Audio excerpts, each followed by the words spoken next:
ನೀನು ಗೊತ್ತಿಲ್ವಾ, ನಾಳೆ ಕೋರ್ಟಿನ ಹೊರಗಡೆ ಗಲಾಟೆ ಆಗೋ ಸಾಧ್ಯತೆ ತುಂಬಾನೇ ಇದೆ. ಖುದಿರಾಮನಿಗೆ ಗಲ್ ಶಿಕ್ಷೆ ಆದ್ಮೇಲೆ ಈ ರೀತಿ ಜನ ವಿರೋಧ ಮಾಡಕ್ ನಿಂತಿರೋದನ್ನ ನೋಡಿ ನಮ್ ಜನಕ್ಕೆ ಭಯ ಇಲ್ಲ ಅನ್ನೋದು ಬ್ರಿಟಿಷ್ ಸರ್ಕಾರಕ್ಕೂ ಗೊತ್ತಾಗುತ್ತೆ. ನೀವು ನನ್ನ ಜೊತೆ ಬನ್ನಿ, ಈ ಅನ್ಯಾಯನ ನಾವು ವಿರೋಧಿಸೋಣ. ಅಲ್ಲ ಸುಧೀರ್, ಇದನ್ನೆಲ್ಲ ಕೇಳಿದ್ಮೇಲೆ ನಿನ್ಗೇನ್ ಅನ್ಸುತ್ತೆ? ವಾರೇಂದ್ರನಾಥ್ ಘೋಷ್ ಅವ್ರಿಗೆ ಮತ್ತೆ ಉಳಿದವರಿಗೆ ಗಲ್ ಶಿಕ್ಷೆ ರದ್ದಾಗತ್ತೆ ಅಂತನಾ?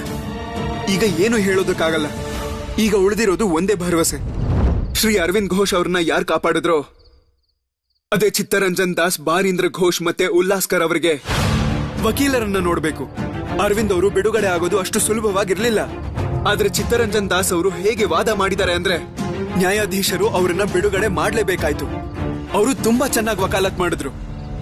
ಅವ್ರಿಗಿರೋ ಧೈರ್ಯ ನಮ್ಮೊಳಗಡೆನೂ ಇದ್ದಿದ್ರೆ ನಾವು ತಲೆ ತೆಗ್ಸೋ ಅವಶ್ಯಕತೆನೇ ಇರ್ತಿರ್ಲಿಲ್ಲ. ಚಿತ್ತರಂಜನ್ ದಾಸ್ ಅವರು ವಾದ ಮಾಡೋ ರೀತಿನ ನಾನು ಪತ್ರಿಕೆಯಲ್ಲಿ ಓದಿದ್ದೆ. ಈ ಪತ್ರಿಕೆಯವರು ಕೂಡ ಇಂಥ ಸುದ್ದಿನೆಲ್ಲ ತುಂಬಾ ಚೆನ್ನಾಗೇ ಬರೀತಾರೆ. ಇಂಥ ಪತ್ರಿಕೆಗಳ ಪ್ರಭಾವ ಜನರ ಮೇಲೆ ಬೀರುತ್ತೆ. ಈ ರೀತಿ ಸುದ್ದಿಗಳ ಬಗ್ಗೆ ನೀನು ತುಂಬಾ ಯೋಚನೆ ಮಾಡಕ್ ಹೋಗ್ಬೇಡ. ಇನ್ನು ಸ್ವಲ್ಪ ದಿನದಲ್ಲೇ ನೀನ್ ಮದ್ವೆ ಆಗೋದಿದೆ. ಮೊದಲು ಅಣ್ಣನ್ ಮದ್ವೆ ಮುಗಿಲಿ. ಅದೆಲ್ಲ ಸರಿ, ಮೊದ್ಲು ನನಗೊಂದು ವಿಷಯ ಹೇಳು. ಮದುವೆ ಆದ್ಮೇಲೆ ನಿನ್ನ ಹೆಂಡತಿ ಈ ರೀತಿ ನೀನು ದೇಶ ಸೇವೆ ಮಾಡೋದನ್ನ ಅವ್ರು ಒಪ್ಪದೇ ಇದ್ರೆ ನಿನಗೇನನ್ಸುತ್ತೆ? ಅಂತ ಹುಡುಗಿನ ನನ್ನ ಮದುವೆ ಆಗ್ತೀನ? ಇದರರ್ಥ ಈಗಾಗ್ಲೇ ನೀವಿಬ್ರು ಭೇಟಿ ಆಗಿದ್ದೀರಾ? ಅವ್ರಿಗೆ ಇದೆಲ್ಲ ಗೊತ್ತಿದ್ಯಾ? ಇಂಥ ಒಳ್ಳೆ ಹುಡುಗಿ ನಾನೆಲ್ಲೂ ನೋಡಿರ್ಲಿಲ್ಲ. ಏನ್ ಸುಬೀರ್, ನೀನೇನಾದ್ರೂ ನೋಡಿದ್ಯಾ? ಎಲ್ಲಾನು ನಿಭಾಯಿಸ್ಕೊಂಡು ಹೋಗ್ಬೇಕು ನಾವು. ನನ್ನ ಪ್ರಕಾರ ಮದ್ವೆ ಆದ್ಮೇಲೆ ಯಾವುದೇ ಕೆಲಸ ಮಾಡಬೇಡ ಅನ್ನೋ ಮಾತು ಬರಲ್ಲ. ಬದಲಾಗಿ ಸಹಕಾರ ಸಿಗುತ್ತೆ. ನೋಡೋಣ. ಶರತ್, ನೀನು ತುಂಬಾ ಅದೃಷ್ಟವಂತ. ಈ ವಿಷಯದ ಬಗ್ಗೆ ಮನೇಲಿ ನಮ್ಗೆ ಯಾವಾಗ್ಲೂ ಬುದ್ಧಿವಾದ ಹೇಳ್ತಿರ್ತಾರೆ. ನಿಮ್ಗೆ ಹಣ ಗಳಿಸೋದಕ್ಕಿಂತ ದೇಶ ಸೇವೆನೇ ಹೆಚ್ಚು, ಈ ರೀತಿ ಬುದ್ಧಿನ ಹೇಳ್ತಾನೆ ಇರ್ತಾರೆ. ನಾನ್ ಬಯಸೋದಿಷ್ಟೇ, ನನ್ನ ಜೀವನದಲ್ಲಿ ಹೀಗೆಲ್ಲ ಆಗ್ಬಾರ್ದು ಅಂತ.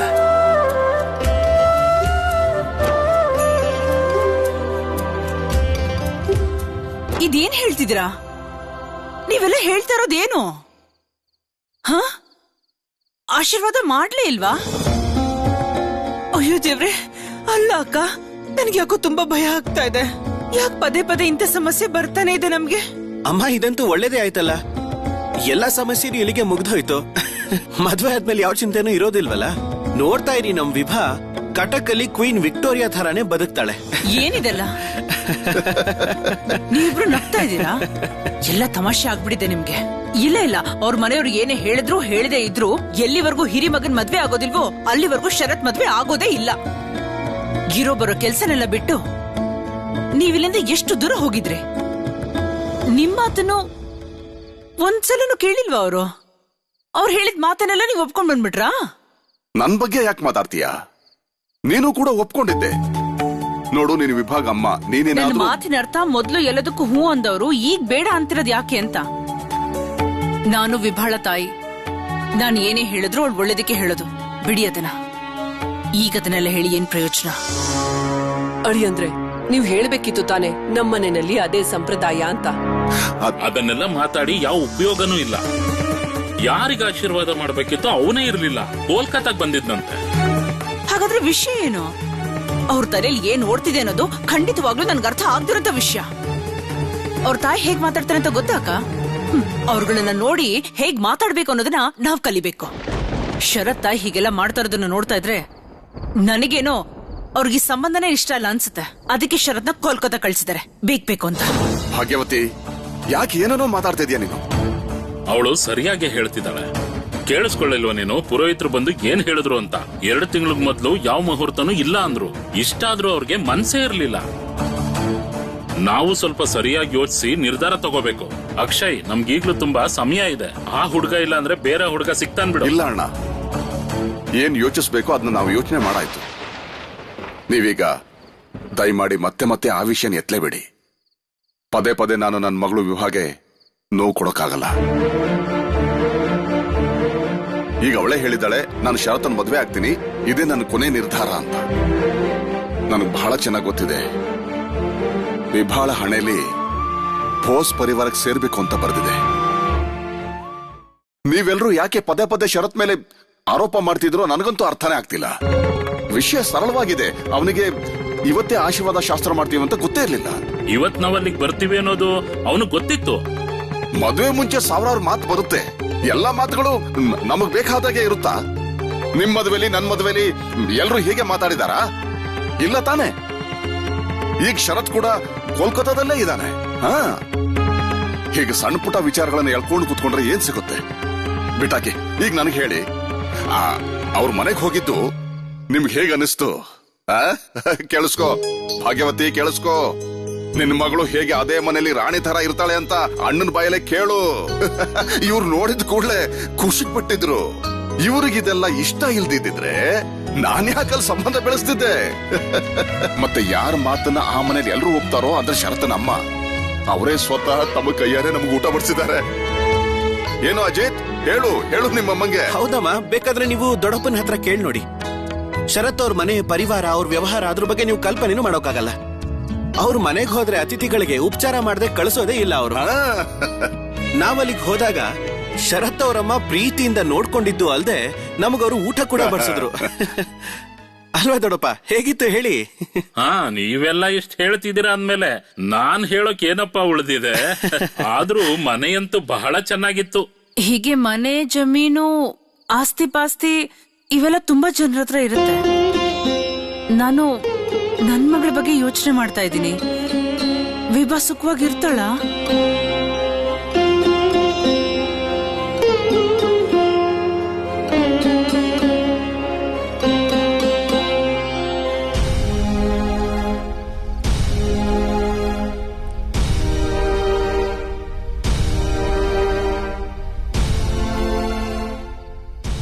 ಅಬ್ಬಾ, ಕುತೂಹಲ ಹೆಚ್ಚಾಗಿ ಮನಸ್ಸು ತುಂಬ ಹೋಗಿದೆ ಅನ್ಸುತ್ತೆ. ನೀನ್ ಶುರು ಮಾಡು. ಏನೇನ್ ತಿಳ್ಕೋಬೇಕು ಅಂತಿದ್ಯೋ ಒಂದೊಂದನ್ನು ಕೇಳೋಕ್ ಶುರು ಮಾಡು. ನಾನೇ ಹೇಳ್ಬಿಡ್ಲಾ? ಶರತ್ ಅವರು ಕೋಲ್ಕತ್ತಾದಲ್ಲೇ ಇದ್ದಾರೆ. ಮತ್ತೆ ನಾಳೆ ಬಾರೀಂದ್ರನಾಥ್ ಅವರು ಬಾಂಬ್ ಎಸೆದ ಘಟನೆ ಬಗ್ಗೆ ತೀರ್ಪನ್ನ ಕೇಳೋದಕ್ ಹೋಗ್ತಾರೆ. ಅದಕ್ಕೆ ಇವತ್ತು ಆಶೀರ್ವಾದ ಶಾಸ್ತ್ರ ನಡೆದೇ ಇಲ್ಲ. ಇನ್ನೇನಾದ್ರೂ ಇದೆಯಾ? ದೊಡ್ಡಪ್ಪ ತುಂಬಾ ಕೋಪದಲ್ಲಿದ್ದಾರಾ? ಅಮ್ಮನೂ ಕೋಪದಲ್ಲಿದ್ರು. ಪದೇ ಪದೇ ಹೀಗೆ ಯಾಕೆ ಆಗ್ತಿದೆ ಅಂತ ಹೇಳಿ ಅಣ್ಣ. ಇದೆಲ್ಲ ಆಗ್ತಿರೋದು ನಿನ್ನ ರಾಜ ಶರತ್ ಕಾರಣದಿಂದಾನೆ. ನಾನು ದೇಶದ ವೀರ ಸಂತಾನ ಅನ್ಕೊಂಡಿದ್ದಾನೆ. ಮನೇಲಿ ಬೈಗುಳ ಕೇಳಿದ್ರು ಪರವಾಗಿಲ್ಲ, ಬಾಂಬ್ ಘಟನೆ ತೀರ್ಪನ್ನ ಕೇಳೋದು ಅವನ್ ಮುಖ್ಯ ಅನ್ಕೊಂಡಿದ್ದಾನೆ. ಮತ್ತಿನ್ನೇನಾಗತ್ ಹೇಳು? ಅಲ್ಲ, ಶರತ್ತಿನ ರಾಣಿ ನೀನೇನ್ ಕಡಿಮೆನಾ? ಅದೆಲ್ಲೋ ಬಚ್ಚಿಟ್ಟು ಕರ್ಚಿಫ್ನ ಕಳಿಸಿದ್ದೆ, ಇಟ್ಟಿದ್ದೀನಿ ಅಂತ ನನಗೂ ಹೇಳಲಿಲ್ಲ. ಅದನ್ನ ಸುಭಾಷ್ಗೋಸ್ಕರ ಕಳ್ಸಿದ್ದು. ಓಹೋ, ಹಾಗಾದ್ರೆ ನೀನ್ ಆ ಕರ್ಚಿಫ್ನ ಸುಭಾಷ್ಗೋಸ್ಕರನೇ ಕಳಿಸಿದ್ದ? ಹಾಗ ವಿಷಯ? ಆಯ್ತಾಯ್ತು, ಹೋಗ್ಲಿ ಬಿಡು, ನನಗೇನು. ಯಾಕೆ? ಏನಾಯ್ತು? ಎಲ್ರಿಗೂ ಗೊತ್ತಾಗೋಯ್ತು ನೀನ್ ಆ ಕರ್ಚಿಫ್ನ ಶರತ್ ಅವ್ರಿಗೆ ಕಳಿಸಿದ್ದೆ ಅಂತ. ಆಮೇಲೆ ಏನಾಯ್ತು ಗೊತ್ತಾ? ಆ ಕರ್ಚಿಫು ಸರಿಯಾಗಿ ನಿಮ್ಮ ಭಾವಿ ಅತ್ತೆಯವ್ರ ಎದುರಿಗೆ ಬಿತ್ತು. ಆಮೇಲೆ ಇನ್ನೇನು, ಏನಾಗ್ಬೇಕೋ ಅದಾಯ್ತು. ಏನಾಯ್ತು? ಏನಾಯ್ತಣ್ಣ? ಅಲ್ಲಿ ಏನಾಯ್ತು ಅಂತ ಹೇಳಿ. ಯಾಕೆ ನಗ್ತಿದ್ದೀರಾ? ಹೇಳಿ ಅಣ್ಣ, ಏನಾಯ್ತು? ಏನೂ ಆಗಿಲ್ಲ, ನಾನ್ ನಿನ್ನ ಸುಮ್ನೆ ರೇಗಿಸ್ತಾ ಇದ್ದೆ ಅಷ್ಟೇ. ಹೋಗಿ ಹೋಗಿ ಇಲ್ಲಿಂದ. ಅಲ್ಲ, ನೀನು ಕೊನೆಗೂ ಕರ್ಚಿಫ್ನ ನನ್ನ ಕೈಲಿ ಕಳಿಸೇ ಬಿಟ್ಟೆ ಅಲ್ಲ? ಖಂಡಿತ ಇಲ್ಲ, ನನಗೇನು ಕಳಿಸ್ಬೇಕು ಅನ್ಸ್ಲಿಲ್ಲ. ನಮ್ಮ ಅಣ್ಣನೇ ನನಗ್ ಒತ್ತಡ ಹಾಕಿದ್ದು, ಅದಕ್ಕೆ ನಾನ್ ಕಳ್ಸಿದ್ದು. ವಿಭಾ, ನೀನು ಶರತ್ ಅವರನ್ನ ಹಿಡಿತದಲ್ಲಿ ಇಟ್ಕೊಳಕ್ ಆಗೋದೇ ಇಲ್ಲ. ನಾನು ಹೇಳ್ತಿರೋದು ನಿನಗೆ ಅರ್ಥ ಆಗ್ತಿದ್ಯಾ? ಅವರನ್ನ ಸಭೆ ಸಮಿತಿಯಿಂದ ದೂರ ಇಡ್ಬೇಕಾಗತ್ತೆ. ನನ್ ತಂಗಿ ಏನಾದ್ರೂ ಬೇರೆ ಹುಡುಗಿರ್ ಥರ ಇದ್ದಿದ್ರೆ ನನಗೂ ಏನೂ ಚಿಂತೆ ಇರ್ತಿರ್ಲಿಲ್ಲ. ಆದ್ರೆ ಇದೇ ನಮ್ ಸಂಪ್ರದಾಯ. ನೀನಂತೂ ಶರತ್ ಅವ್ರ ಬಗ್ಗೆ ಎಷ್ಟೋ ಕನಸನ್ನ ಇಟ್ಕೊಂಡಿದ್ಯಾ ಅಲ್ವಾ? ಆದ್ರೆ ನೀನು ಅಲ್ಲಿ ಸುಖವಾಗಿರ್ತೀಯ ಅಲ್ವಾ? ಶರತ್ ಅವ್ರ ಜೀವನದಲ್ಲಿ ಅವ್ರದೇ ಆದಂತ ಕೆಲವು ಮೌಲ್ಯಗಳಿದೆ. ನಿನಗೇನಾದ್ರೂ ಬೇಕಿದ್ರೆ ಅದನ್ನೆಲ್ಲ ಅವರಿಂದ ದೂರ ಮಾಡ್ಬೇಕಾಗತ್ತೆ. ನನಗ್ ಗೊತ್ತಿದೆ ಅಣ್ಣ. ಅವ್ರಾಗ್ಲೇ ಈ ವಿಷಯದ ಬಗ್ಗೆ ಬಹಳ ದಿನದ ಹಿಂದೆನೆ ಹೇಳಿದ್ರು. ಅವರಿಗೆ ಅವ್ರ ಪರಿವಾರ ಎಷ್ಟು ಮುಖ್ಯನೋ ಅದಕ್ಕಿಂತ ಹೆಚ್ಚು ಮಹತ್ವಪೂರ್ಣವಾದದ್ದು ಈ ದೇಶದ ಸೇವೆ. ನನಗೂ ಹಾಗೆ ಅನ್ಸುತ್ತೆ. ನಾವ್ ಹಾಗೆ ಜೀವಿಸ್ಬೇಕು. ನೀವೇನ್ ಹೇಳ್ತೀರಾ? ನಿನ್ ಯೋಚನೆನೂ ಸರಿಯಾಗಿದೆ. ಇದೆಷ್ಟ್ರ ಮಟ್ಟಿಗೆ ಸರಿನೋ ತಪ್ಪು ನನಗೆ ಗೊತ್ತಿಲ್ಲ. ಆದ್ರೆ ಒಬ್ಬ ವ್ಯಕ್ತಿ ತನ್ ಬಗ್ಗೆನೇ ಯೋಚಿಸದೆ ಬೇರೆಯವ್ರ ಬಗ್ಗೆ ಯೋಚಿಸೋದು ತಪ್ಪ?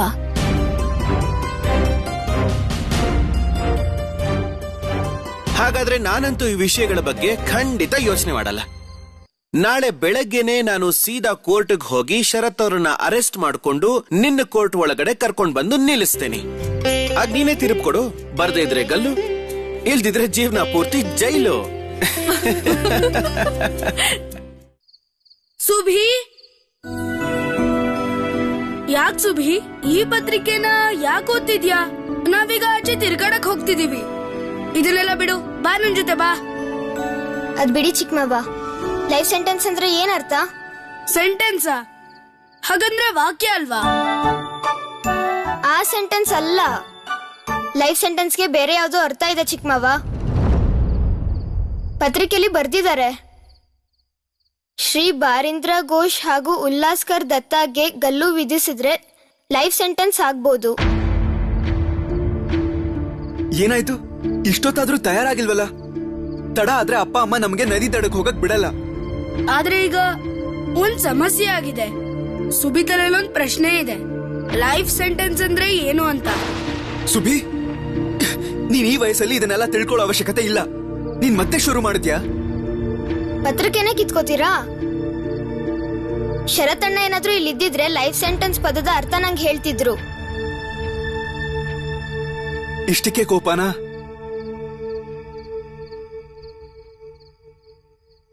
ಅರೆ ಸುಬಿ, ನಿನಗೆ ಅಂತ ವಿವಾಹಕ್ಕೆ ಕಳ್ಸಿರೋ ಟೇಬಲ್ ಕ್ಲಾತ್ ನೀನು ಇಷ್ಟ ಬೇಗ ಹಾಕ್ಬಿಟ್ಟಿದ್ಯಾ?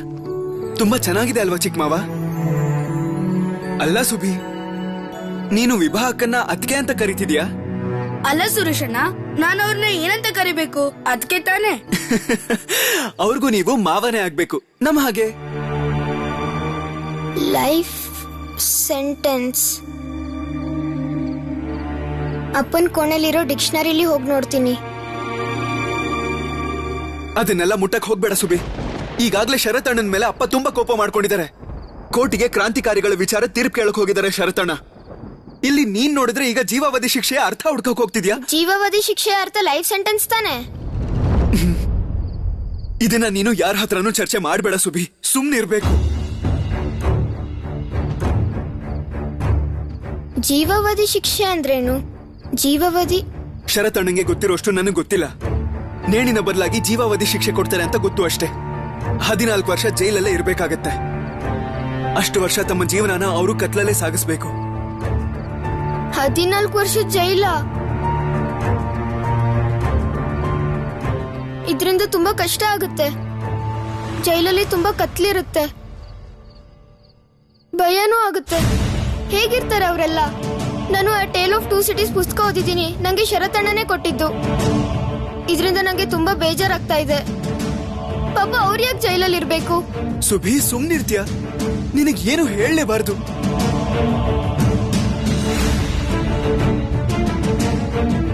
ಕುದಿರಾಮಣ್ಣ, ನೀವ್ ಸತ್ತಾಗೆ ಇವ್ರು ಯಾರೂ ಸಾಯ್ಬಾರ್ದು. ಮತ್ತೆ ಅವ್ರಿಗೆ 14 ವರ್ಷ ಜೈಲ್ ಶಿಕ್ಷೆನೂ ಆಗ್ಬಾರ್ದು.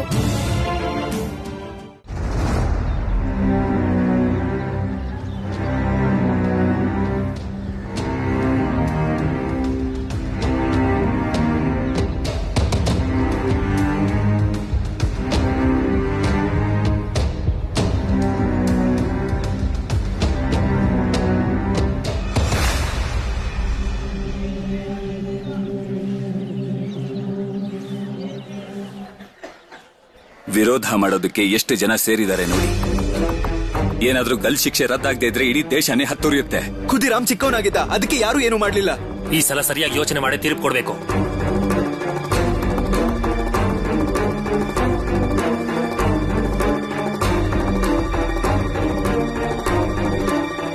ನೀನಿಲ್ಲೇ ನಿಂತ್ಕೊಂಡಿರು.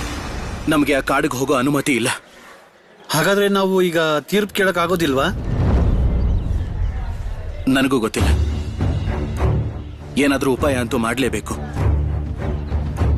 ಅದು ಅಲ್ಲದೆ ಖುದಿರಾಮ್ಗೆ ಗಲ್ಲು ಶಿಕ್ಷೆ ತೀರ್ಪು ನೀಡಿದ ದಿನ ಕಟಕಲ್ಲಿ ತುಂಬಾ ದೊಡ್ಡ ಗಲಾಟೆ ಆಯ್ತು.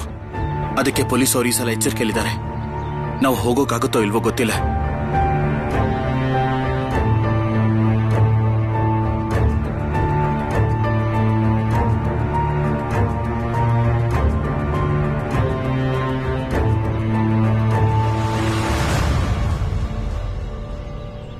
ಇಲ್ಲಿ ಎಷ್ಟು ಪೊಲೀಸರಿದ್ದಾರೆ ಅಂತ ನೋಡಿ.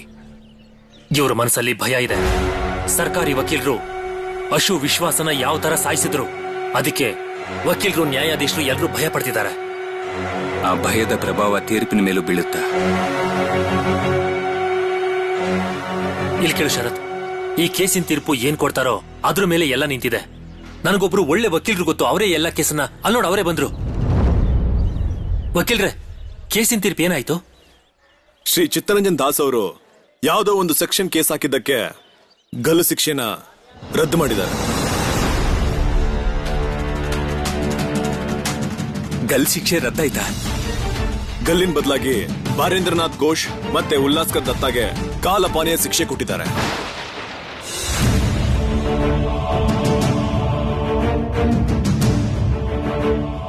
ಸೆಲ್ಯುಲರ್ ಜೈಲ್, ಅಂಡಮಾನ್, ಅದಂತೂ ತುಂಬಾ ದೂರ ಇದೆ. ಸದ್ಯ ಅವ್ರ ಜೀವ ಆದ್ರೂ ಉಳಿತಲ್ಲ, ಇಲ್ಲ ಅಂದ್ರೆ ಶಾಶ್ವತವಾಗಿ ಕಳ್ಕೊಬೇಕಾಗಿತ್ತು. ಸೆಲ್ಯುಲರ್ ಜೈಲಲ್ಲಿ ಯಾರಿಗೂ ಭೇಟಿ ಆಗೋದಕ್ಕೆ ಸಾಧ್ಯನೇ ಇಲ್ಲ. ಇಡೀ ದಿನ ಸೊಂಟ ಮುರಿಯೋಷ್ಟು ಕೆಲಸ, ಕತ್ಲು ಕೋಣೆ. ಇಷ್ಟೆಲ್ಲ ಆದ್ಮೇಲೂ ಬ್ರಿಟಿಷರು ಅವರಿಗೆ ಬೇರೆ ತರದ ಶಿಕ್ಷೆನೂ ಕೊಡ್ತಾರೆ. ಕಾಲಾಪಾನಿ ಮತ್ತೆ ಗಲ್ಲಿಗೆ ಏನ್ ವ್ಯತ್ಯಾಸ ಇದೆ? ಒಂದೇ ಸಲಕ್ಕೆ ಸಾಯಿಸದೆ ಹೀಗೆ ಚಿತ್ರ ಹಿಂಸೆ ಕೊಡ್ತಾ ಇದ್ದಾರೆ. ಅಂಡಮಾನ್ ಅಂತೂ ತುಂಬಾ ದೂರ ಇದೆ. 14 ವರ್ಷ ಅಲ್ಲೇ ಇರ್ಬೇಕಾಗತ್ತೆ. ಇದ್ಯಾವ ಗಲ್ಲು ಶಿಕ್ಷೆಗಿಂತ ಕಡಿಮೆ ಏನಲ್ಲ. ಇದು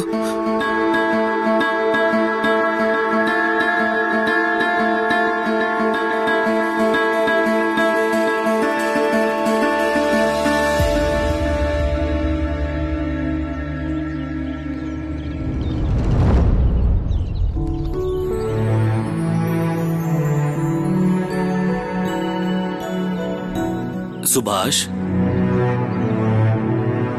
ಇದೇನ್ ನೀನು ಇಲ್ಲೇ ಕೂತಿದ್ಯಲ್ಲ, ಸ್ಕೂಲಿಗೆ ಬರೋದಿಲ್ವಾ?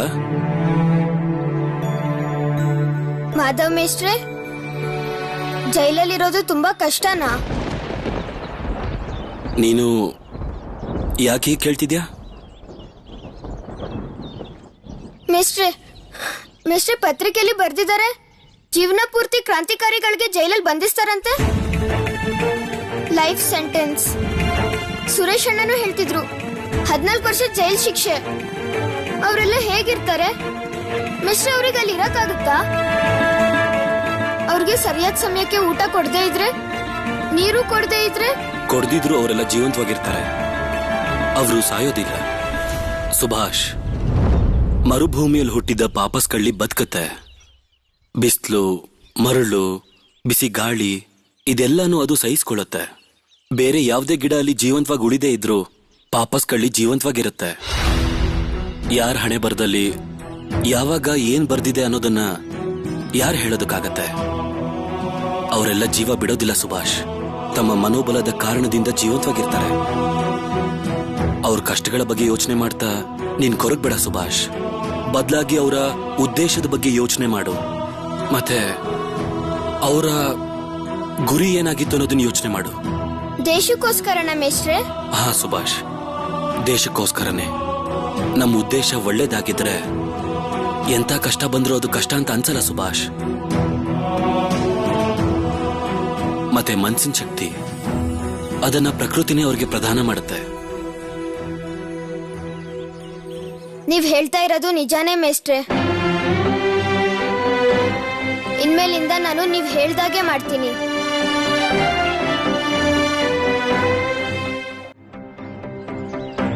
ಕೈ ತೋರ್ಸು. ಯಾಕೆ ಬರ್ಕೊಂಬಂದಿಲ್ಲ? ನಾಳೆ ನೀನು ಒಂದ್ ಕವಿತೆ ಬರ್ಕೊ ಬರ್ಬೇಕು. ಇಲ್ಲ ಅಂದ್ರೆ ಕೈಯಲ್ಲಿರೋ ಕಡ್ಡಿ ನೋಡ್ತಾ ಇದೆಯಲ್ಲ, ಈ ಕಡ್ಡಿ ಮುರಿದೋಗ್ಬಿಡುತ್ತೆ. ಅರ್ಥ ಆಯ್ತು ತಾನೆ?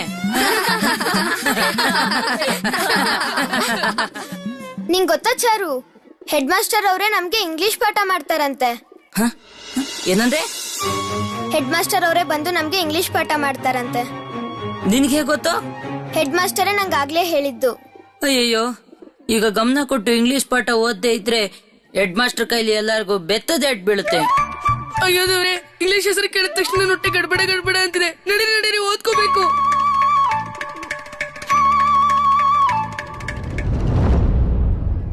ನೋಡು ಚಾರು, ಸುಭಾ ಸೀದಾ ಹೆಡ್ ಮಾಸ್ಟರ್ ಹತ್ರನೇ ವಿಷಯ ತಿಳ್ಕೊಂಡ್ಬರ್ತಿದ್ದಾನೆ. ಅವ್ರಿಗೆ ತುಂಬಾ ಹತ್ರ ಆಗ್ಬೇಕು ಅಂತ ಅನ್ಕೊಂಡಿದ್ದಾನೆ, ಗೊತ್ತಾ? ಇಲ್ಲಿ ಕೇಳು ಚಾರು, ಮಾಸ್ಟರ್ ಏನಾದ್ರು ಪ್ರಶ್ನೆ ಕೇಳಿದ್ರೆ ಆ ಪ್ರಶ್ನೆಗೆ ಸರಿಯಾಗಿ ಉತ್ತರ ಕೊಟ್ಬಿಡು ನೀನು. ನಮ್ ಕ್ಲಾಸ್ಗೆ ಹೊಸ ಹುಡ್ಗ ಸುಭಾಷ್ ಬಂದಿದ್ದಾನಲ್ಲ, ಅವನೇನಾದ್ರೂ ಉತ್ತರ ಕೊಟ್ರೆ ಹೆಡ್ ಮಾಸ್ಟರ್ ಅವನ್ಗೆ ಶಬಾಷ್ ಅಂತ ಹೇಳ್ತಾರೆ.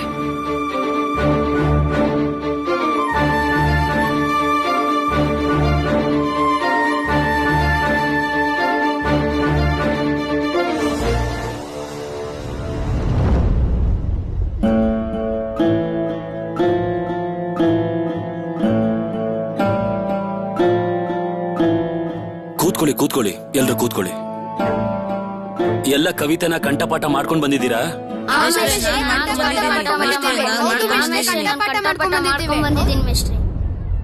ಈಗೇನೋ ಬರುತ್ತೆ ಅಂತ ಹೇಳ್ಬಿಟ್ಟೆ, ಆಮೇಲೆ ಉತ್ತರ ಕೊಡ್ಬೇಕಾದ್ರೆ ಗೊತ್ತಾಗುತ್ತೆ. ಆಯ್ತಾಯ್ತು, ಸುಮ್ನಿರೋ. ಚಾರು, ನಿನಗ್ ಉತ್ತರ ನೆನ್ಪಿದೆ ತಾನೆ? ಮೇಷ್ಟ್ರೆ, ಚಾರು ಇಂದಾನೆ ಕವಿತೆ ಹೇಳೋದನ್ನ ಶುರು ಮಾಡೋಣ. ಯಾವಾಗ್ಲೂ ಚಾರು ಇಂದಾನೆ ಶುರು ಆಗುತ್ತೆ. ಈ ಸಲ ಬೇರೆಯವ್ರು ಯಾರಾದ್ರೂ ಶುರು ಮಾಡಿ. ಈ ಸಲ ಹಿಂದಿನ ಬೆಂಚಿಂದ ಕವಿತೆ ಹೇಳೋದಕ್ ಶುರು ಮಾಡಿ. ಅಯ್ಯೋ ದೇವ್ರೆ, ನೀನೇ ನನ್ನ ಕಾಪಾಡ್ಬೇಕು. ಮೇಷ್ಟ್ರೆ, ನನ್ಗೆ ಯಾಕೋ ಗೊತ್ತಿಲ್ಲ, ಗಂಟ್ಲು ನೋವ್ತಿದೆ. ಸರಿ, ಹಾಗಿದ್ರೆ ಕೂತ್ಕೋ. ಇವತ್ ನೀವ್ ಯಾರು ಕವಿತೆನ ಹೇಳೋ ಅವಶ್ಯಕತೆ ಇಲ್ಲ. ನೀವೆಲ್ರೂ ಹೇಳಿದ್ದೀರಾ ಅಲ್ವಾ, ನೀವೆಲ್ಲ ಕವಿತೆ ಕಂಠಪಾಠ ಮಾಡಿದ್ದೀರಾ ಅಂತ. ನನಗ್ ನಿಮ್ ಮಾತ್ ಮೇಲೆ ನಂಬಿಕೆ ಇದೆ. ಇವತ್ತು ಕ್ಲಾಸಲ್ಲಿ ನಾವೆಲ್ಲ ಸೇರಿ ಬೇರೆ ಕೆಲಸ ಮಾಡೋಣ. ನೀವೆಲ್ಲರೂ ಬೆಳೆದು ದೊಡ್ಡವರಾದ್ಮೇಲೆ ಏನಾಗ್ತೀರಾ ಅನ್ನೋದನ್ನ ಪ್ರತಿಯೊಬ್ರು ತಮ್ಮ ಪುಸ್ತಕದಲ್ಲಿ ಬರ್ದು ತೋರಿಸಿ. ಮೊದ್ಲಿಗೆ ಮಾತಲ್ಲಿ ಹೇಳಿ, ದೊಡ್ಡವರಾದ್ಮೇಲೆ ಏನಾಗ್ಬೇಕು ಅಂತಿದ್ದೀರಾ? ಚಾರು, ನೀನೇ ಹೇಳು. ನಾನು ವಕೀಲನಾಗ್ತೀನಿ ಮಾಸ್ಟ್ರೆ. ಕೋರ್ಟ್ನಲ್ಲಿ ವಾದ ಮಾಡ್ತೀನಿ, ಹಣ ಸಂಪಾದಿಸ್ತೀನಿ. ಕೂತ್ಕೋ. ಸರಿ ಸುಭಾಷ್, ದೊಡ್ಡವನಾದ್ಮೇಲೆ ನೀನೇನಾಗ್ತೀಯ? ಮೇಷ್ಟ್ರೆ, ನಾನು ಮೊದಲು ಮ್ಯಾಜಿಸ್ಟ್ರೇಟ್ ಆಗ್ಬೇಕು ಅಂದ್ಕೊಂಡಿದ್ದೆ.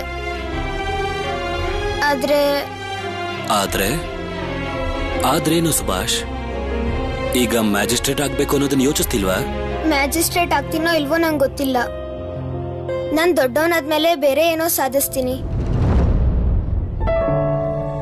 ಮನೆಯಿಂದ ಯಾವಾಗ್ಲೂ ಹೊರಗಡೆನೆ ಇರೋ ಹಾಗೆ. ಸಾಧು ಆಗ್ತೀಯಾ? ಯಾರದು? ಯಾರು ಹೇಳಿದ್ದದನ್ನ? ಗೋಪಾಲ್, ಎದ್ದು ನಿಂತ್ಕೋ. ಯಾಕ ಆ ರೀತಿ ಹೇಳ್ದೆ ನೀನು? ಅವನು ಸರಿಯಾಗಿ ಹೇಳಿದಾನೆ ಮೇಷ್ಟ್ರೆ. ನಾನು ಸಾಧುನೇ ಆಗ್ತೀನಿ. ಪ್ರಕೃತಿ ಮಧ್ಯದಲ್ಲಿ ಕಳೆದು ಹೋಗ್ಬೇಕು, ಮತ್ತೆ ಸಾಧುಗಳ ಹಾಗೆ ಧ್ಯಾನ ಮಾಡ್ತೀನಿ.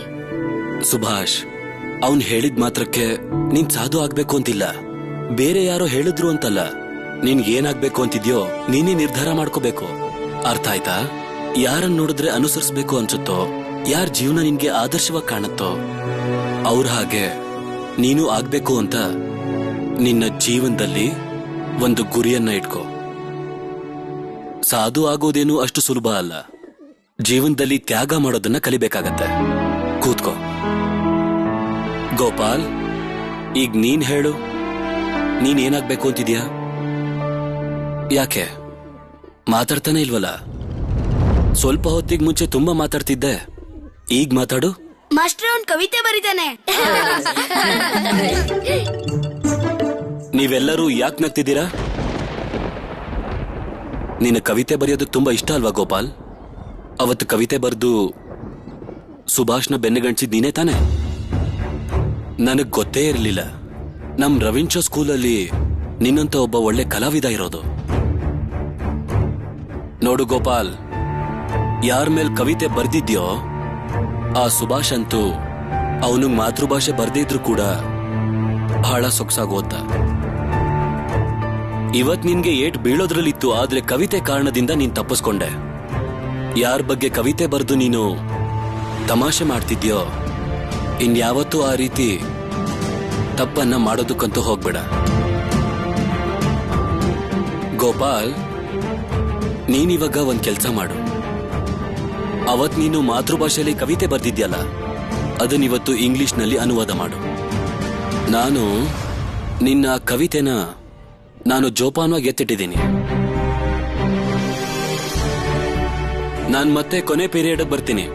ಅಷ್ಟೊತ್ತಿಗೆ ಅನುವಾದ ಪೂರ್ತಿ ಆಗಿರ್ಬೇಕು. ತಗೋ, ನೆನ್ಪಿಟ್ಕೋ, ನೀನಿದನ್ನ ಅನುವಾದ ಮಾಡಿ ಮುಗಿಸೋವರೆಗೂ ಇವತ್ತು ಮನೆಗೆ ಹೋಗೋ ಆಗಿಲ್ಲ.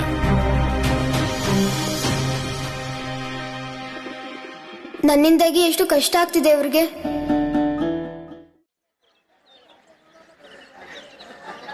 ಅಂಡಮಾನ್ ಅಂತೂ ಇಲ್ಲಿಂದ ತುಂಬಾ ದೂರ ಇದೆ. ನನಗಂತೂ ಯೋಚನೆ ಮಾಡಕ್ಕೆ ಆಗ್ತಿಲ್ಲ. ಇವರೆಲ್ಲರೂ ಅಲ್ಲಿ ಜೀವಂತವಾಗಿ ಉಳಿತಾರ?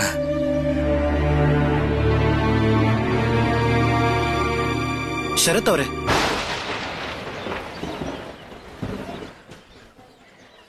ಅಜಿತ್ ಅವರೇ, ನೀವಿಲ್ಲಿ? ನಿಮ್ಮನ್ನೇ ಹುಡ್ಕೊಂಡು ಬಂದಿದ್ದೀನಿ. ನಿಮ್ಮ ಹತ್ರ ಸ್ವಲ್ಪ ಮಾತಾಡ್ಬೇಕಿತ್ತು. ಒಂದ್ ನಿಮಿಷ ಬಂದೆ. ನಿಮ್ಮನ್ನ ನಾನು ಆಮೇಲೆ ಭೇಟಿ ಮಾಡ್ತೀನಿ. ಅಲ್ಲ, ನೀವೆಂಥ ವಿಚಿತ್ರ ಮನುಷ್ಯ. ನಾವೆಲ್ಲರೂ ಆಶೀರ್ವಾದ ಮಾಡೋಕೆ ಅಂತ ಕಟಕ್ಗೆ ಹೋಗಿದ್ವಿ. ಆದ್ರೆ ನೀವ್ ಯಾರಿಗೂ ಹೇಳ್ದೇನೆ ಕೋಲ್ಕತ್ತಾಗ್ ಬಂದಿದ್ದೀರಾ. ಏನ್ ಹೇಳ್ತಾ ಇದ್ದೀರಾ ಅಜಿತ್ ಅವ್ರೆ? ನನಗೆ ಆಶೀರ್ವಾದ ಮಾಡಕ್ ಕಟಕ್ಗೆ ಹೋಗಿದ್ರಾ? ಮತ್ತಿನ್ನೇನ್ ಹೇಳಿ? ನಿಮಗೆ ಆಶೀರ್ವಾದ ಶಾಸ್ತ್ರ ಇರೋದು ಗೊತ್ತಿರ್ಲಿಲ್ವಾ? ಅಪ್ಪ ದೊಡ್ಡಪ್ಪ ಅದಕ್ಕೋಸ್ಕರ ಕಟಕ್ಗೆ ಹೋಗಿದ್ರು. ನೀವೆಲ್ಲರೂ ಕಟಕಕ್ಕೆ ಬರ್ತಾ ಇರೋದು ನನಗೂ ಗೊತ್ತಿತ್ತು. ಆಶೀರ್ವಾದ ಶಾಸ್ತ್ರ ನೆನ್ನೇನೆ ಇದೆ ಅನ್ನೋ ವಿಷಯ ನನಗೆ ಗೊತ್ತಿರಲಿಲ್ಲ. ನನಗಮ್ಮ ಹೇಳಿದ್ರು ದೊಡ್ಡಮ್ಮ ಬಂದ್ಮೇಲೆ ಇದನ್ನೆಲ್ಲ ಮಾಡೋದು ಅಂತ. ನಾನೇನೋ ಬೇರೆನೆ ಅನ್ಕೊಂಡು ಹೀಗೆ ಯೋಚನೆ ಮಾಡ್ದೇನೆ ಇಲ್ಲಿಗೆ ಹೊರಟು ಬಂದ್ಬಿಟ್ಟೆ. ನೀವದ್ ಏನೇನ್ ಮಾಡ್ತಿರೋ? ಅಲ್ಲ, ನೀವು ಆಶೀರ್ವಾದ ಶಾಸ್ತ್ರಕ್ಕೆ ನಿಮ್ ಅಗತ್ಯ ಏನೂ ಇರಲ್ಲ ಅನ್ಕೊಂಡು ಅಲ್ಲಿಂದ ಹೊರಟ್ಬಿಟ್ರಿ ಅಲ್ವಾ? ನಿಜ ತಾನೆ? ಹಾಗಲ್ಲ, ಅದ್ ಹಾಗಲ್ಲ ಅಜಿತ್ ಅವ್ರೆ. ನಿಮಗ್ ನಾನು ಹೇಗೆ ಹೇಳಿ ಅಂತ ಗೊತ್ತಾಗ್ತಿಲ್ಲ. ನಿಜ ಹೇಳ್ಬೇಕು ಅಂದ್ರೆ ಅಜಿತ್ ಅವ್ರೆ, ನನಗೆ ಕಟಕಲ್ಲಿರಕ್ಕಾಗ್ಲಿಲ್ಲ. ಅದಕ್ಕೆ ನೇರವಾಗಿ ನಾನು ಇಲ್ಲಿಗೆ ಬಂದೆ. ಪದೇ ಪದೇ ಖುದಿರಾಮಿನ ಸಾವೇ ಕಣ್ಮುಂದೆ ಬರ್ತಿತ್ತು. ಬಾರೀಂದ್ರನಾಥ್ ಘೋಷ್ ಮತ್ತೆ ಉಳಿದವರ ಗಲ್ ಶಿಕ್ಷೆ ರದ್ದಾಗುತ್ತೋ ಇಲ್ವೋ ಅನ್ನೋದನ್ನ ತಿಳ್ಕೊಳಕ್ಕೆ ನಾನು ಇಲ್ಲಿಗೆ ಬಂದೆ ಅಜಿತ್ ಅವ್ರೆ. ಆದ್ರೆ ಅಲ್ಲಿ ಏನೇನೋ ಆಗೋಯ್ತು. ಅಪ್ಪ ಅಮ್ಮ ನನ್ನ ಬಗ್ಗೆ ಏನ್ ಅನ್ಕೊಂಡ್ರೋ ಏನೋ. ನಿಮ್ಮ ಅಪ್ಪ ಮತ್ತೆ ದೊಡ್ಡಪ್ಪ ಏನ್ ಅನ್ಕೊಂಡ್ರೋ ಗೊತ್ತಿಲ್ಲ. ಅಜಿತ್ ಅವ್ರೆ, ಅಲ್ಲಿ ಏನಾಯ್ತು ಅಂತ ಹೇಳಿ ಏನು ತೊಂದರೆ ಆಗ್ಲಿಲ್ಲ ತಾನೆ? ಶರತ್ ಅವರೇ, ನಿಮಗಂತೂ ತುಂಬಾ ಚೆನ್ನಾಗಿ ಗೊತ್ತಿದೆ ಅನ್ಸತ್ತೆ. ನಿಮ್ ಮದ್ವೆಗೆ ಅಂತ ನಾವೆಲ್ಲ ತುಂಬಾ ತಯಾರಿ ಮಾಡ್ಕೊಂಡಿದ್ವಿ. ಆದ್ರೆ ಈ ಘಟನೆ ಆದ್ಮೇಲೆ ಅಮ್ಮ ಕೂಡ... ಶರತ್ ಅವರೇ, ನೀವು ಈಗಿಂದೀಗ್ಲೇ ನಮ್ಮ ಮನೆಗೆ ಬರ್ಬೇಕಾಗತ್ತೆ. ವಿಭಾ ಕರೆದ್ಲು ಅಂತ ಅನ್ಕೋಬೇಡಿ. ನೀವೀಗ್ಲೇ ಬಂದು ನೀವ್ಯಾಕೆ ಕೋಲ್ಕತ್ತಾಗ್ ಬಂದ್ರಿ ಅಂತ ಅಮ್ಮನ್ಗೆ ಅರ್ಥ ಮಾಡಿಸ್ಬೇಕು. ನನ್ ಜೊತೆ ಬನ್ನಿ. ಆದ್ರೆ ಅಜಿತ್ ಅವರೇ, ನೀವು ಇಲ್ಲಿ ನೋಡಿ ಶರತ್ ಅವರೇ, ಸಮಯ ಹಾಳು ಮಾಡೋದ್ರಿಂದ ಯಾವ ಲಾಭನೂ ಇಲ್ಲ. ನೀವು ಕೋಲ್ಕತ್ತಾಕ್ ಬಂದಿರೋ ಕಾರಣನ ಅಮ್ಮಂಗ್ ಸರಿಯಾಗಿ ಅರ್ಥ ಮಾಡಿಸಿದ್ರಿ ಅಂದ್ರೆ ಆಗ ವಿಭಾಗ ಅರ್ಥ ಮಾಡಿಸೋದು ಸುಲಭ ಆಗತ್ತೆ. ಯಾಕೆಂದ್ರೆ ವಿಭಾ ಅಂತೂ ಅಮ್ಮನ್ಗಿಂತ ತುಂಬಾನೇ ಹೊರಟು. ಏನಾಯ್ತು? ಯಾಕಿಷ್ಟು ಯೋಚನೆ ಮಾಡ್ತಿದ್ದೀರಾ? ಬನ್ನಿ ಬನ್ನಿ, ಬೇಗ ಬನ್ನಿ.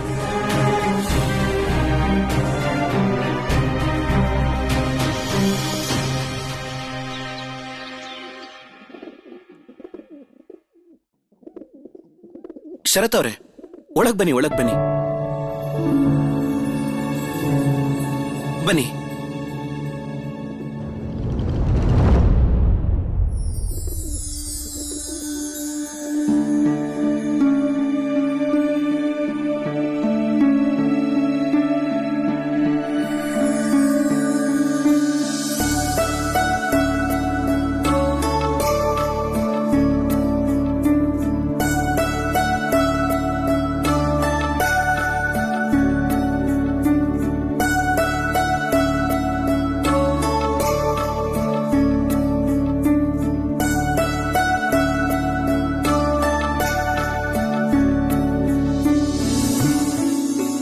ಏ ವಿಭಾ, ನೀನ್ ಹೋಗಿ ಅಮ್ಮನ್ನ ಬರೋದಕ್ಕೆ ಹೇಳ್ತೀಯಾ?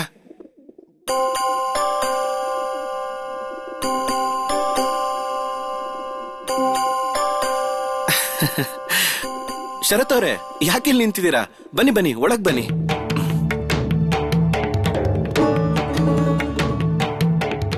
ಬನ್ನಿ ಬನ್ನಿ ಬನ್ನಿ.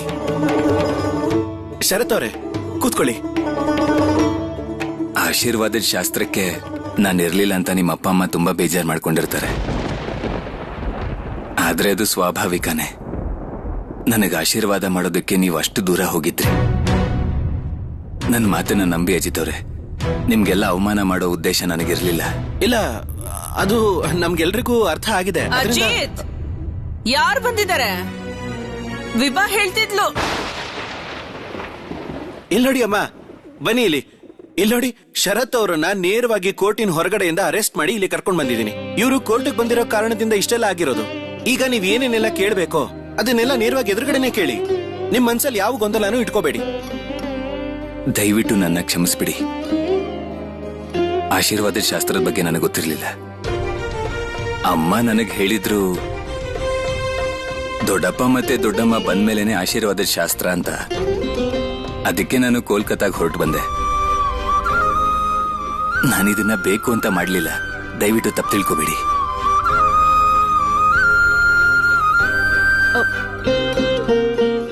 ಒಳ್ಳೇದಾಗ್ಲಪ್ಪ. ಕೂತ್ಕೊಳ್ಳಿ. ಅಜಿತ್, ಕಮಲಮ್ಮಂಗ್ ಹೇಳು ಸಿಹಿ ಮತ್ತೆ ನೀರ್ ತರೋದಕ್ಕೆ. ವಾ ವಾ ವಾ ವಾ, ಆಶೀರ್ವಾದ ಅಂತೂ ಆದ ಹಾಗೇನೆ. ನೀವು ನೋಡಿದ್ರೆ ನಿಮ್ ಭಾವಿ ಅಳಿಯನ್ಗೆ ಸರಿಯಾದ ಪ್ರಶ್ನೆಗಳನ್ನ ಕೇಳ್ತೀರಾ ಅನ್ಕೊಂಡಿದ್ದೆ. ಆದ್ರೆ ನೀವ್ ನೋಡಿದ್ರೆ ಕಮಲಮ್ಮ, ಇತ್ತೀಚೆಗೆ ಯಾಕೋ ನಿನ್ನಲ್ಲಿ ತುಂಬಾ ಬದಲಾವಣೆ ಕಾಣಿಸ್ತಾ ಇದೆ. ನೀನೇನ್ ಯೋಚನೆ ಮಾಡ್ಬೇಡ. ನೋಡಿದ್ಯಾ, ನಾನು ಹೇಳ್ದ ಹಾಗೆ ನಿನ್ ಬಾವಿ ಪತಿನ ಅರೆಸ್ಟ್ ಮಾಡಿ ಕರ್ಕೊಂಡ್ ಬಂದ್ ಹೇಗ್ ನಿಲ್ಸಿದೀನಿ ಅಂತ.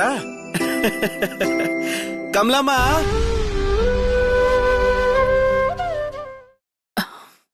ನಿನಗೆ ಗೊತ್ತಾ ಶರತ್,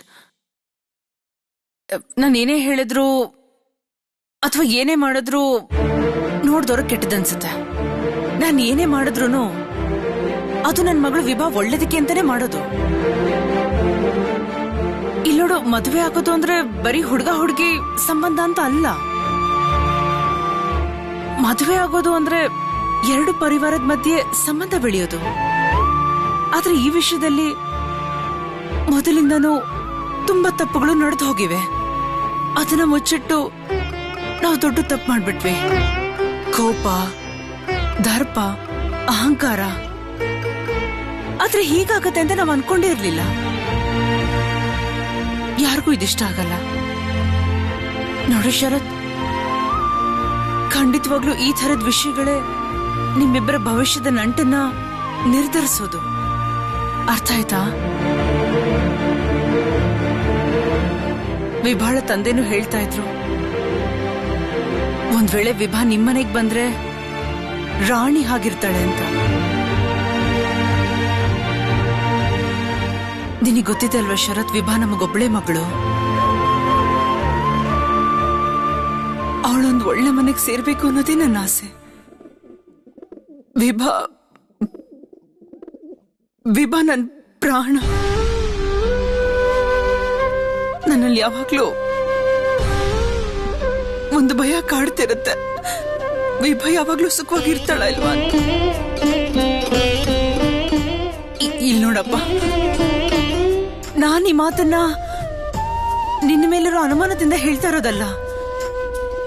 ನಿನ್ನ ಮೇಲೆ ಅನುಮಾನನೂ ಇಲ್ಲ. ನಮ್ಮ ಮಗಳು ಕೋಲ್ಕತ್ತಾದಲ್ಲೇ ಬೆಳೆದಿದ್ದು. ಅವಳು ತುಂಬಾನೇ ಮೃದು ಸ್ವಭಾವದವಳು. ಅವಳಿಗೆ ಹೊರಗಿನ ಪ್ರಪಂಚನೇ ಗೊತ್ತಿಲ್ಲ. ಅಷ್ಟು ದೂರದ ಕಟ್ಟಕ್ಕೆ ಹೋಗಿ ನಮ್ಮನ್ನೆಲ್ಲ ಮರೆತು ಸಂತೋಷವಾಗಿರ್ತಾಳ? ನನಗಿರೋ ಭಯ ಇದೆ.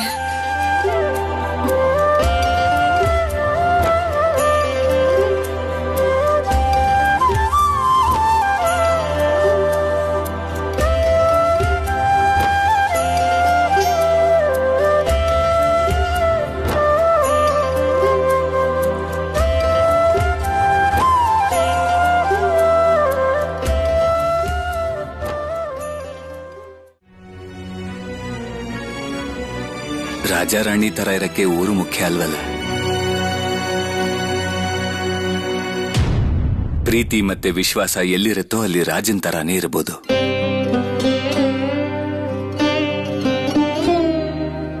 ನಿಮ್ ಮಗಳು ನಮ್ಮ ಮನೆಯಲ್ಲಿ ಮಹಾರಾಣಿ ತರಾನೇ ಇರ್ತಾಳೆ. ನನ್ನ ನಡವಳಿಕೆಯಿಂದ ನಿಮಗೆ ನನ್ನ ಮೇಲೆ ಭರವಸೆ ಹೋಗಿದೆ ಅಂತ ನನಗೆ ಗೊತ್ತು. ಅದು ಸ್ವಾಭಾವಿಕನೂ ಹೌದು. ನೀವೆಲ್ಲ ಆಶೀರ್ವಾದದ ಶಾಸ್ತ್ರಕ್ಕೆ ಅಲ್ಲಿಗೆ ಹೋಗಿದ್ರೆ ನಾನು ಕೋಲ್ಕತ್ತಾಗ ಬಂದಿದ್ದೆ. ಇದಕ್ಕಿಂತ ಮೊದಲು ನಾನು ನಿಮ್ಮ ಮನೆಗೆ ಬಂದು ಮದುವೆ ಆಗಲ್ಲ ಅಂತ ಅಂದಿದ್ದೆ. ನನ್ನನ್ನು ಕ್ಷಮಿಸಿ.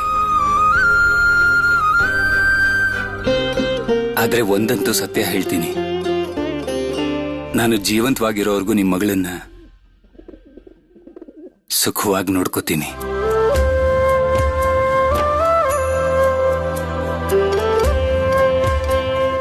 ನನ್ಗನ್ಸುತ್ತೆ ನಿಮಗ್ ನನ್ನ ಬಗ್ಗೆ ಇಷ್ಟ ಇಲ್ಲ ಅಂತ. ಆದ್ರೆ ಒಂದಲ್ಲ ಒಂದಿನ ನಿಮಗೆ ನನ್ನ ಬಗ್ಗೆ ಇರೋ ಅಭಿಪ್ರಾಯ ಬದಲಾಗುತ್ತೆ. ಆ ಪ್ರಯತ್ನ ಅಂತೂ ನಾನು ಖಂಡಿತ ಮಾಡೇ ಮಾಡ್ತೀನಿ.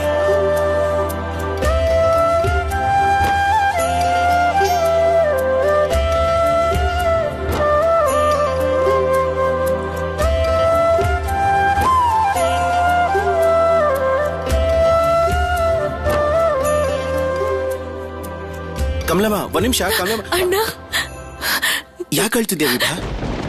ಅಣ್ಣ, ನಾನೇನು ತಪ್ಪು ಮಾಡಿಲ್ಲ ಅಣ್ಣ, ನಾನೇನು ತಪ್ಪು ಮಾಡಿಲ್ಲ. ನಾನ್ ಸರಿಯಾದ ನಿರ್ಧಾರನೇ ತಗೊಂಡಿದ್ದೀನಿ. ನೀವ್ ನೋಡ್ತೀರಿ ಅಣ್ಣ, ನೀವ್ ನೋಡ್ತೀರಿ, ನಾನ್ ತುಂಬಾ ಸುಖವಾಗಿರ್ತೀನಿ. ನಾನ್ ಯಾವ್ದೇ ತಪ್ಪು ಮಾಡಿಲ್ಲ. ಇವತ್ ನನ್ ಮನ್ಸಲ್ಲಿ ಯಾವ್ದೇ ನೋವಿಲ್ಲ ಅಣ್ಣ, ಯಾವ್ದೇ ಗೊಂದಲನೂ ಇಲ್ಲ.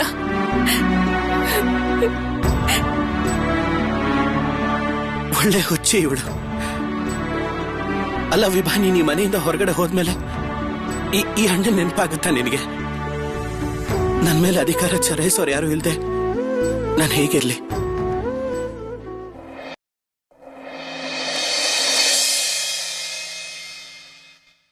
ಬಿನಿ ಮಾಧವ್ ಅವರೇ, ಮನೇಲಿದ್ದೀರಾ?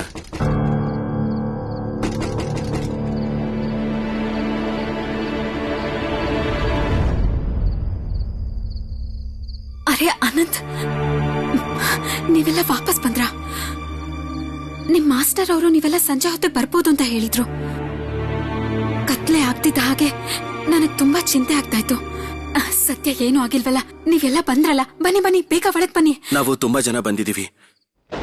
ಮೇಷ್ಟ್ರು ಮನೆ ಒಳಗಿದ್ರೆ ಸ್ವಲ್ಪ ಬರೋಕ್ ಹೇಳ್ತೀರಾ? ನಾವೆಲ್ಲರೂ ಬಂದಿರೋದ್ರಿಂದ ನಿಮಗೆ ಏನು ತೊಂದರೆ ಆಗೋದಿಲ್ಲ ತಾನೆ? ಇಲ್ಲ ಇಲ್ಲ ಇಲ್ಲ, ಅವ್ರೀಗ ಯಾರಿಗೂ ಪಾಠ ಹೇಳ್ಕೊಡ್ತಾನೂ ಇಲ್ಲ. ನೀವ್ ಬನ್ನಿ ಒಳಗೆ, ಬನ್ನಿ ಬನ್ನಿ ಬನ್ನಿ ಬನ್ನಿ ಬನ್ನಿ.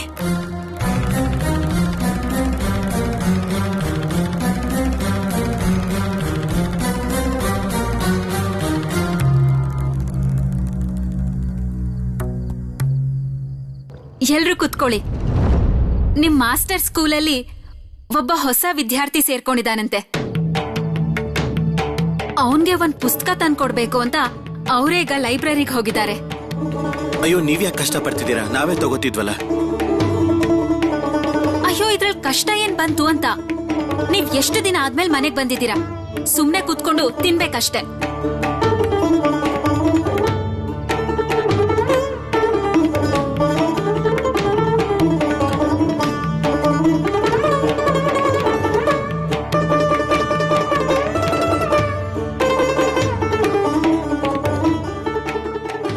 ಅದ್ಗೆ ಇದೆಲ್ಲ ಯಾಕೆ?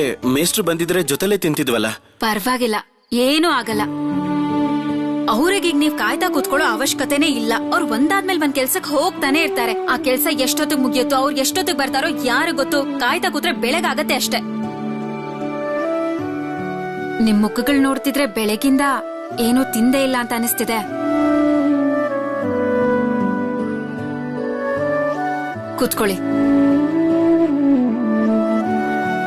ಇವತ್ತು ನಾವೆಲ್ಲರೂ ಬಂದಿದ್ದು ಒಂದು ಮುಖ್ಯವಾದ ವಿಷಯ ಹೇಳೋದಕ್ಕೆ. ಅದೇನು ಅಂದ್ರೆ, ಬಾರೀಂದ್ರನಾಥ್ ಘೋಷ್ ಮತ್ತೆ ಉಲ್ಲಾಸ್ಕರ್ ಅವರ ಗಲ್ಲು ಶಿಕ್ಷೆ ರದ್ದಾಗಿದೆ. ಆದ್ರೆ ಅದಕ್ಕಿಂತ ದೊಡ್ಡ ಶಿಕ್ಷೆನೆ ಕೊಟ್ಟಿದ್ದಾರೆ ಅವರಿಗೆ. ಅವರು ಅಂಡಮಾನ್ನಲ್ಲಿ 14 ವರ್ಷ, ಅವ್ರಿಗೆ 14 ವರ್ಷ ಶಿಕ್ಷೆ ಆಗಿದೆ. ಉಲ್ಲಾಸ್ಕರ್ ಮತ್ತೆ ಬಾರೇಂದ್ರನಾಥ್ ಘೋಷ್ ಅವ್ರಿಗೆ ಈಗ ಎಷ್ಟು ವಯಸ್ಸಿರ್ಬೋದು? ಅವ್ರ ಜೀವನದಲ್ಲಿ ಇನ್ನೇನ್ ತಾನೇ ಉಳಿಯತ್ತೆ? ನಿಮ್ ಮಾಸ್ಟ್ರು ಯಾವಾಗ್ಲೂ ಹೇಳ್ತಾನೆ ಇರ್ತಾರೆ, ಕಷ್ಟ ಪಟ್ರೇನೆ ಗೆಲುವು, ಕಷ್ಟ ಪಟ್ರೇನೆ ಗೆಲುವು ಅಂತ. ಆದ್ರೆ ಅನಂತ್, ನೀನ್ ನನಗೊಂದ್ ಸತ್ಯನ ಹೇಳ್ತೀಯ. ಈ ಅಮ್ಮನ್ ಮಡಲನ್ನ ಖಾಲಿ ಮಾಡಿ ಮಕ್ಕಳು ಒಬ್ಬೊಬ್ರಾಗೆ ಎದ್ದು ಹೋಗ್ತಾ ಇದ್ರೆ ಈ ದೇಶಕ್ಕೆ ಏನ್ ಲಾಭ ಹೇಳು? ನಾವೀ ಸುದ್ದಿ ಕೇಳ್ದಾಗ್ಲಿಂದ ನಮ್ ಮನ್ಸೇ ಸರಿ ಇಲ್ಲ. ಅದು ಅಲ್ಲದೆ ಬಾರೀಂದ್ರನಾಥ್ ಅವ್ರನ್ನ ಭೇಟಿ ಆಗೋಕೆ ಆಗ್ತಾ ಇಲ್ಲ. ಇದೆಲ್ಲ ಬ್ರಿಟಿಷರ ಅನಾಚಾರ. ಅಲ್ಲಿಂದ ಅವರು ಜೀವಂತವಾಗಿ ವಾಪಸ್ ಬರ್ತಾರ? ಬರ್ಲೇಬೇಕು.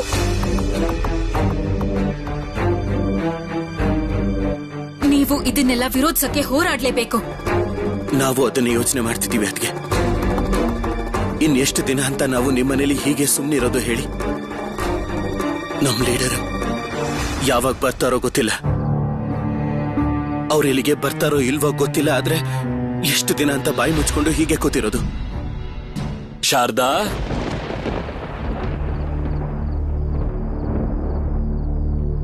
ಶಾರದಾ,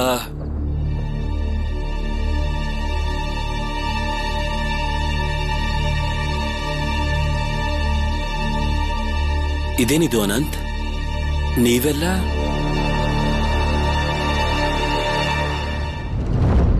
ಮಾಧವಮೇಶ್ರೆ, ಅನಂತ್, ಸತ್ಯ ಎಲ್ರೂ ವಾಪಸ್ ಬಂದಿದ್ದಾರೆ. ಬಾರೀಂದ್ರನಾಥ್ ಘೋಷ್ ಮತ್ತೆ ಉಲ್ಲಾಸ್ ಅವ್ರ ಕತೆ ಏನಾಯ್ತು? ಅವರನ್ನೆಲ್ಲ ಈಗ ಗಡೀಪಾರ್ ಮಾಡ್ತಿದಾರಂತೆ. ಗಡೀಪಾರ? ಮಾಧವಮೇಶ್ರೆ, ಕೋರ್ಟಿನ ಹೊರಗಡೆ ಪೊಲೀಸರು ಇನ್ನೂ ಹೆಚ್ಚಾಗ್ಬಿಟ್ಟಿದ್ದಾರೆ. ನನಗನಿಸ್ತಿರೋ ಹಾಗೆ ಕಥಕ್ಕಲ್ಲೂ ಅದೇ ರೀತಿ ಆಗತ್ತೆ. ನೀವೇನೋ ಸ್ಕೂಲಲ್ಲಿ ಕೆಲಸ ಮಾಡ್ತಿದ್ದೀರಾ, ಅದರಿಂದ ನಿಮ್ಗೇನಾದ್ರೂ ತೊಂದರೆ ಆಗುತ್ತೋ ಏನೋ? ಏನು ತೊಂದರೆನಾ? ಅಬ್ಬಬ್ಬಾ ಅಂದ್ರೆ ವಿಚಾರಣೆ ಮಾಡ್ಬೋದು. ಇನ್ನೂ ಹೆಚ್ಚು ಅಂತ ಹೇಳಿದ್ರೆ ಅವರಿಬ್ರು ಕೆಲ್ಸ ಕಳ್ಕೋಬಹುದು. ಗಡೀಪಾರಾಗ್ಲಿ ಗಲ್ಲ ಶಿಕ್ಷೆ ಆಗ್ಲಿ ಆಗಲ್ಲ. ನೀವೆಲ್ಲ ಅರವಿಂದ್ ಘೋಷ್ ಅವ್ರನ್ನ ಭೇಟಿ ಮಾಡಿದ್ರ? ಇಲ್ಲ, ಅರವಿಂದ್ ಘೋಷ್ ಅವ್ರನ್ನ ಹಿಡಿಯೋದಕ್ಕೆ ಪೊಲೀಸರು ಓಡಾಡ್ತಾ ಇದ್ದಾರೆ. ಅರವಿಂದ್ ಘೋಷ್ ಅವರೀಗ ಚಂದನ್ ನಗರದಲ್ಲಿದ್ದಾರೆ. ಅಲ್ಲಿ ಫ್ರೆಂಚರ ಪ್ರಾಬಲ್ಯ ಇದೆ. ಅಲ್ಲಿ ಬ್ರಿಟಿಷರು ಕೂಡ ಏನು ಮಾಡೋಕ್ಕಾಗೋದಿಲ್ಲ. ಅದಕ್ಕೆ ಅವ್ರ ಕೈಗೆ ಅರವಿಂದ್ ಘೋಷ್ ಅವರು ಸಿಕ್ಕಾಕೋತಾ ಇಲ್ಲ. ಅನಂತ್, ಈ ನಮ್ಮ ದೇಶದಲ್ಲಿ ಬ್ರಿಟಿಷರು, ಫ್ರೆಂಚರು ಎಲ್ಲರೂ ಖುಷಿಯಾಗಿರ್ತಾರೆ.